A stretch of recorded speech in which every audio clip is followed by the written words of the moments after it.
Welcome back, guys, to Missing Monthly, our new mini-series where we decide we're going to highlight a couple of cases of missing and unsolved cases throughout the country. So today, we are visiting New Hampshire. Maybe you can help solve a mystery. You know what? I say it. We say it like we said it the last time, and I say it every time I do one of these. Like we need to do Yeah. this. So, um, I decided to go, and I was telling Sam this. We were originally going to go to New Jersey because usually we do the Connecticut, New Jersey, because that's where, our home states. But I reached out to the first case, her cousin. And if you are listening, thank you so much. You gave me a lot of information. And I was like, I want to put this one first because her cousin was super sweet about everything. And it's just weird. It's just very weird how everything came across. So, we're going to start off with April Bailey. April was born October 7th, 1983. And at the time of obviously, her disappearance, spoiler, we're talking about it, she was 36. She is a triplet with an identical twin sister, Nicole. Get the fuck out. Who basically is her best friend. However, their brother Jason had passed away prior. Oh, sorry. She also had another brother, Sean. All of the three of them are very well connected, talk all the time. April came from a long line of addicts. And in her early teens, she was in and out of group homes. She had a history of substance abuse problems, and she did have some run-ins with law enforcement. However, she became very family focused once she became a mother at a young age, 15, to Isaiah. Oh. She then had Manuel. Manuel actually has some type of dwarfism. Ooh. And she did whatever she could to help Manny with his condition. But he's thriving, doing amazing. Mm-hmm. And then she had Savannah, her daughter. I love that name, So, Savannah. Isn't it beautiful? Yes, it's I a love very it. pretty name. And actually, the spelling of Savannah is very pretty. Like definitely interesting. I have it regular in my notes, but it's a very pretty spelling. Got it. April loves her kids. Okay, she did whatever she could to help Manny with his condition. Her mom unfortunately passed away in 2016, which was very difficult on her, and her father has been in and out of jail. And according to her cousin, her father is it's going to disgust you of his background. So her father is Robert Capold. He was in and out of jail for varied reasons: theft, domestic abuse, stalking, Ooh. breach of bail. Ooh, I don't like any of those. Yes. It was also said that April had a restraining order against him because he either tried or did, it's not really confirmed, that sexually abusing her, and among other things. Okay. And of course, because he's a piece of shit, he did continue to break the restraining order. So there were many times when April would have to either reinstate it or, he'd get in trouble for breaking the restraining order. So then why isn't he just in jail? Like, you broke the restraining order multiple times. What the fuck? Put him in jail. This is the justice system. I don't get it. But this is the shit that drives me crazy. Yeah. Is like the domestic abuse and like breaking the restraining order. Like, bro, if he's breaking it multiple times, there's a problem. There's like a serious problem. No. So he doesn't just want to hang out with her and her kids. There's something wrong. Yeah, that's not okay. So at some point during her time, she did lose custody of her two youngest children, and they kind of were in different foster homes, but she stayed in constant contact with them. Yeah. She was clean. So she had issues with substance abuse, but she was getting her life back together. She was a part of a lot of online groups that were dedicated to addiction recovery, and she was celebrating moments of sobriety on social media. Yay! So she was doing better. Like pulling it together. Exactly. And her friends and family did say she was sober for some time. It's not like she was just kind of whatever. Yeah. She was living in Nashua, New Hampshire, in a basement apartment on Lynn Street. Nashua? Now, I got Nashua? Yeah. Nashua? Is that it? Nashua. Nashua. Yeah. You ever watch The Office? Yes, That's please. where they send Holly back to Nashua. Yeah. Nashua. Yes, it's Nashua. I'm like, wait, This is me what? when I'm like, I don't know. Nashua. I don't know a word. It's a word I don't know, so I'm like, blah, blah, Blah, blah. blah, blah, blah, blah, blah, blah. I don't say blah, blah, blah. Blah, blah. I don't say blah, I blah, don't blah. say blah, blah, blah.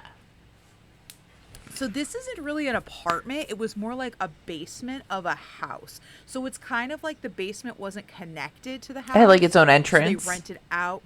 Got it. Exactly. So that's kind of where she was. It was also said that she lived with a male roommate who was determined to be her boyfriend years later and also had some issues with some domestic violence himself. Got it. Sources say the boyfriend was related to the landlord, but it's never been verified. So it depending on the article you read, it was like, oh, her boyfriend, oh, a male roommate, oh, this person who actually had connections to the landlord, and it's like He was in the yes, mob. she had a It was boyfriend. Patricia. Exactly. Yeah. Exactly. It was so January 15th, 2020. April took out the trash in the early evening and she never came back. She left her cell phone and her purse inside of the apartment. And actually, it was her sister who reported her missing a few days later, once she hadn't heard from her. Now, people immediately were concerned because April's roommate did not seem to have an issue with her not coming back. And especially after the roommate was officially confirmed as her boyfriend, it makes his lack of reaction a little bit suspicious. Yeah. What was also suspicious is her father was released from prison 2 days prior to the incident. Oh. So he had motive and opportunity. Yeah. I don't like Despite the substance abuse in the past, the family absolutely doesn't believe that she would just up and leave. No. Especially with her kids who she talks to. Her daughter had said, quote, "We know our mom. She didn't leave the house without her nails done and her makeup done. There's no way that she would just..." Oh, God. Okay. The children also believe the boyfriend may have more to say about it than he actually did. Her cousin, who I spoke with, is a little bit more suspicious of dad, which honestly, either one looks like a pretty good candidate. Yeah. She was last seen wearing a large black jacket with fur-trimmed hood, black sweatpants or pajama pants, and pink and black Nike slippers. She is white, 5'3", 130 pounds, black hair, blue eyes. Ooh. She does have some tattoos also. She has Isaiah, Savannah, and Manuel on her left leg for all her children. Yep. The name Damien on her right ankle and the word sister on her shoulder and a tattoo of a butterfly on her right shoulder. So just in case. Her ears and upper lip are pierced and she has a scar in the center of her spine. Ooh. In October 2020, a body was found but quickly determined not to be April. And this is around the time that the FBI joined the search in 2021, as they were like, this is a little suspicious. That's suspicious. Thanks for taking a whole year to freaking figure that out. Yeah, you're doing great, guys. April had ties to Boston, Massachusetts, and Glen Falls, New York, although it's not really clear if that's relevant or how she knew people there. April 2021, a tip came in regarding Joyce Park and the wildlife sanctuary. They said there was a body of water and an abandoned parking lot next to the park. They searched it because someone said, well, maybe, the body's in there. Nothing was found. They say they didn't feed her to the tigers. Yeah, or the freaking alligators. I can't. No, don't like that.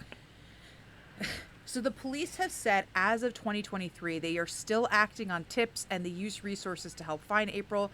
However, as of today, no suspects have been named. No evidence has been found to finding her. Her family is said to believe the police aren't exactly doing as much as they could simply because she had the substance abuse problem in the past. So sometimes it's well, you know what? Maybe she went on a bender. she relapsed and fell somewhere and blah, blah, blah. And it's like, no, I'm pretty sure that that's not what happened here. That's terrible. Her daughter and her son have said they're not going to give up the search. They are still teenagers, too. So they're, still without mom.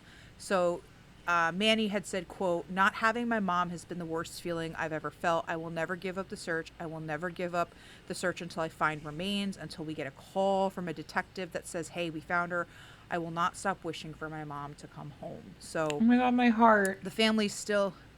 And honestly, when I was talking to April's cousin, I had said to her, if this is a little bit too much, if it's, she's like, it's definitely heavy, but we haven't received any news. Like, we're literally, it's 2025. She's been missing for 5 years, and there's a lot of places, there's a lot of things that, a lot of pieces, but no one ever seems to. The puzzle's not coming together. If you have. Exactly. And they're really just looking at this point, where is she? What are the answers? We just want answers. And that's understandable. So anyone with information can contact the Nashua Police Department at I love you so much right now. I love you so much. I'm like blah blah blah. Blah blah blah. 603-594-3500, or you can remain anonymous by contacting their crime line at 603-589-1665. You didn't want to say Nashua again. You don't want to say Nashua again because it's on your note. It's right there. I don't want. Don't make me. I don't want to do it. Don't make me say. So, but I did again. There weren't pictures of her tattoos.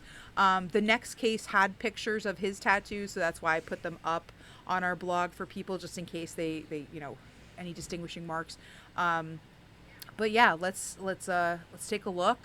People in New Hampshire, let's pull our shit together, and you know what? Maybe put some pressure on. I don't know where her father is now because I don't know. Yeah, but like that's not creepy. Let's lift up the rock that he's under and frickin' push him a little bit.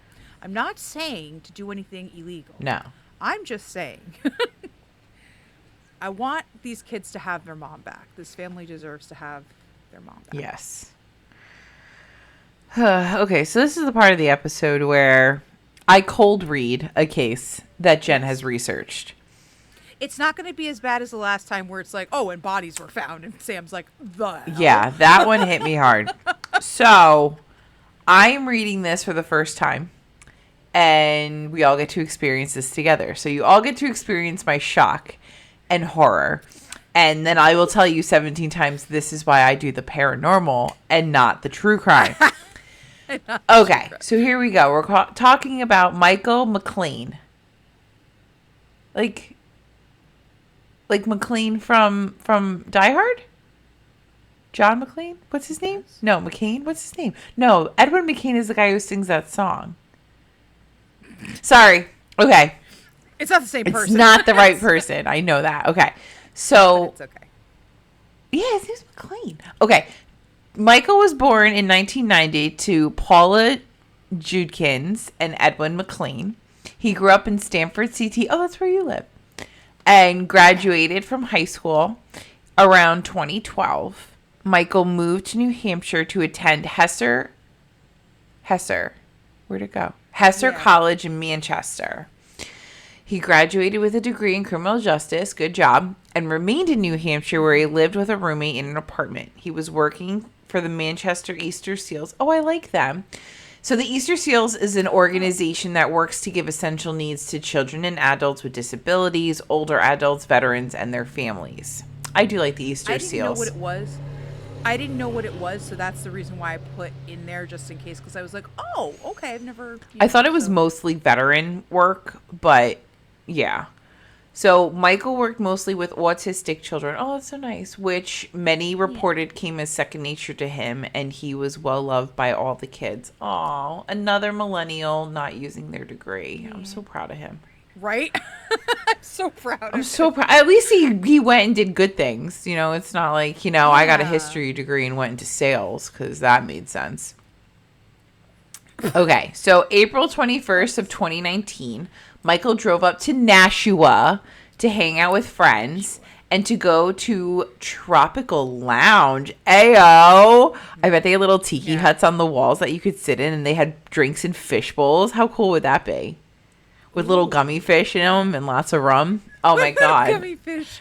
So that was a nightclub restaurant. And according to those from the area, New Hampshire law states 50% of all revenue has to come from food sales. I didn't know that. In order to keep your liquor license. Yeah. That kind of makes sense. I don't think I've ever just been in a bar in New Hampshire. There's always food. Yeah, because there were reports on this that were like, well, he probably just got drunk with friends. And it's like, actually, there aren't just bars around the area, that you have to be a restaurant as well. Yeah. And I was like, that's really interesting, because in Massachusetts, I don't think they have that law. Oh, yeah. So this isn't like too far from Mass, I guess, as far as like. That makes sense. I think Manchester's pretty close to the Massachusetts line. If you want to go to a bar, you go there. You don't go like Got here, it. You just kind of hang out. It's like you got to go to Chili's, and then you hang out at the bar at Chili's. Exactly. Yeah. Okay. Exactly. So Michael went to leave the restaurant and witnessed two women in the parking lot fighting. Oh shit, cat fight. He knew one of the women and tried to de-escalate the situation, but the crowd hadn't dispersed until police showed up at about 1:45 a.m. Afterwards, Michael became separated from his friends and he left the lounge on foot. That's bullshit. You never leave a man behind. However, Michael was not from the area, so he really didn't know where he was going. That sucks. So he called his boss and said, "They're after me more than one." Holy shit. Now, I'm assuming he left a message, because if I got this phone call from somebody, I'd be like, who? Where are you? Yeah, I'll send somebody. So I'll come get you. So I'm assuming he left a message and was like, they're after me. The text message that followed that you're going to be reading, I don't know what they mean. But that was in the, But why would you call your boss and not the humans you were with? Honestly, I kind of agree with you, because at the very least they're closer. Yeah. Like, I'd be calling you if we were out and got separated. I'd be like, bitch, where the fuck are you? There's a bush here. Come find me at the bush. Exactly. Yeah. And now he's scared, like people are after him.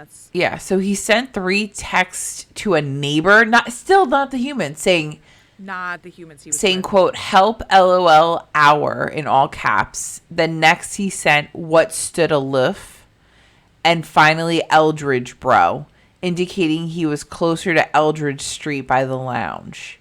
Ew.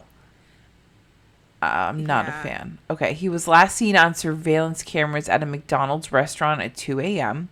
So it's like 15 minutes after everybody dispersed. Mm-hmm. And then entering and exiting a parking garage on Riverfront Landing, a short distance away from the Merrimack River at 3:30. Damn, he made moves. He did. So the next day, Michael did not show up for work, which was uncharacteristic of him, and considering the strange call he had made to his boss the night before, the boss reported him missing. Mm-hmm. Michael has not been seen since. And he had made no effort to contact family, another highly uncharacteristic behavior, and any calls made to him were sent straight to voicemail. Oh my God, no. I'm like out of my mind. But wait for this one, because like I got fucking pissed at this. I'm already pissed because I see where this is going. The police do not suspect foul play. He said he was being followed. They suggest Michael likely fell into the Merrimack River and drowned, as he may not have known the area he was walking in. Bitch, I can see a fucking river. It's dark outside, but like I can see a river. There's a river, okay? They have no. They do not think he took his own life. Despite extensive search of the Merrimack River, including the use of sonar devices, no evidence of Michael has ever been found. See, he's not in there, you dumb fuck. He's not. One of the problems at the time was the river had a very strong current and excess water due to snow melting from the north. That makes total sense, but he's not there because he's not there. So according to Reddit, I love Reddit, New Hampshire does not always have the best police. New Hampshire, quote, has a lorry list, or a list of police officers that are known to have falsified records or been otherwise untruthful. 8 Nashua police officers are on this list. Holy shit, end quote. Well, the holy shit was not in the quote. That's not in the quote. Sorry. I should have said end quote before that, but I could not help myself. Totally I apologize. I was bleh when I saw that because they should have gotten the game wardens from that show, Northwoods Law. They'd find him. I've never seen that show, but you know what? Oh my God. Yeah. It's like the most amazing show. Okay, sidebar. So it's this show, and it follows the New Hampshire. I think they went to Maine at one point too. But like the New Hampshire game wardens. Okay. It's called Northwoods Law. It's on Discovery Plus, and they help all the animals. Like they do help. It's like a it's a reality show, and they follow the game wardens, and like, you know, they do help out on like actual shit like this, like murders and like missing people. They go up on the hiking trails and get the people out when they get hurt. They help find the people who are lost. Oh my God, they help the animals. They like help the owls and the foxes and the hawks and shit, and they help. Oh my God, and they check licenses, and they like kind of sort of arrest people and give everybody like tickets. It's amazing. They like police the quad trails. It's so good. I love that show. They absolutely would have fucking put more effort. Yeah, they do all the hunting stuff. Like they make sure everybody's hunting correctly and on the right thing, and they all have their licenses. Like it's a good show. There's like 15 seasons. We watched every season while I was pregnant, like right before I gave birth. Like the month or a half before, like we started watching it, and we just kept going. I love that. That's okay. Yeah, no. It's on Discovery Plus. Yeah. If you need my password, let me know. Okay. So you didn't hear that, Discovery Plus. I do not share my account at all. So despite the police pushing it aside, his family and friends scoured the area looking for answers. Good. He is described as 5'10" with brown eyes. He tends to wear green contact lenses. He has braided hair and has tattoos on his hands and arms, including waves, the name Justice, and a design of a snake, a cross, a basketball, and the letter M. He also has tattoos on his chest. Family members have told media outlets they do not believe he would just up and leave his life. Yeah. Any information about the disappearance of Michael McClain must be brought to the New Hampshire State Police at 603-223-4381. You don't have to be named. You can remain anonymous by contacting Crime Stoppers at 1-800-222-TIPS. And all of his tattoos were up on the Charlie Project website. So I did have pictures of those and put those up. So just in case, again, distinguishing marks. Interesting enough that I was looking into April's case, and then they said, Michael McClain and another person went missing around the same area. So they kind of at one point. What if it's a serial killer? It's I don't think it's connected, but like it's interesting that it was like, huh. Do we have any more information about the serial killer from like here that was running through Connecticut and Massachusetts?